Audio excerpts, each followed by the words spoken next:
घर का माहौल पिछले कुछ दिनों से लगातार तनाव से भरा हुआ था। हर किसी के चेहरे पर बेचैनी साफ दिखाई दे रही थी। रूही को बार बार ऐसा महसूस हो रहा था कि घर में कोई बहुत बड़ा सच छिपाया जा रहा है। कई बातें ऐसी थी जो सामने से बिल्कुल सामान्य लगती थी, लेकिन उनके पीछे कोई गहरी साजिश छिपी हुई थी।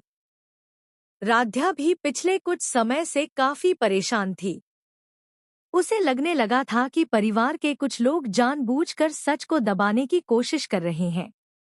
एक दिन रूही अचानक बोली, कुछ तो जरूर गड़बड़ है। इतनी सारी बातें बिना किसी वजह के नहीं हो सकती। अगर सच जानना है तो हमें सबूत ढूंढने होंगे।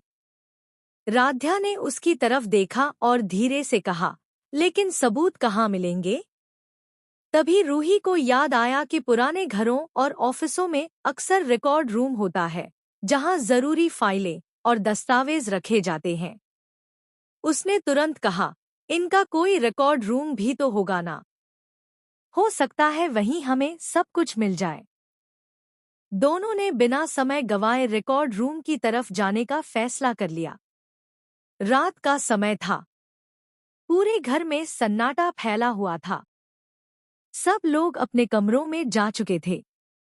रूही और राध्या धीरे धीरे कदम बढ़ाते हुए उस पुराने हिस्से की तरफ पहुंची, जहां रिकॉर्ड रूम बना हुआ था। रास्ते में चलते हुए राध्या थोड़ी घबराई हुई थी। उसने कहा, अगर किसी ने हमें देख लिया तो? रूही ने आत्मविश्वास से जवाब दिया, सच जानने के लिए थोड़ा खतरा उठाना पड़ेगा। दोनों रिकॉर्ड रूम के बाहर पहुंची। दरवाजा काफी पुराना था और उस पर धूल जमी हुई थी। ऐसा लग रहा था जैसे कई महीनों से वहां कोई आया ही ना हो। रूही ने धीरे से दरवाजा खोला।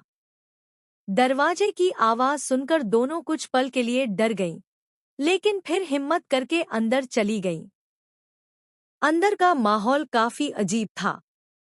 चारों तरफ पुरानी फाइलें, अलमारियां और धूल से भरे बॉक्स रखे हुए थे। कमरे में हल्की रोशनी आ रही थी, जिससे सब कुछ और ज्यादा रहस्यमयी लग रहा था। राध्या ने एक फाइल उठाई और उसे देखने लगी, लेकिन उसमें कोई खास जानकारी नहीं थी। तभी रूही की नज़र एक पुराने लॉक वाले कैबिनेट पर पड़ी। उसे देखकर लगा जैसे उसमें कुछ बहुत जरूरी रखा हुआ हो। रूही बोली, मुझे लगता है असली सच इसी के अंदर है। राध्या ने घबराते हुए पूछा, लेकिन इसे खोलेंगे कैसे? रूही ने आसपास देखा और थोड़ी कोशिश के बाद कैबिनेट खींचा।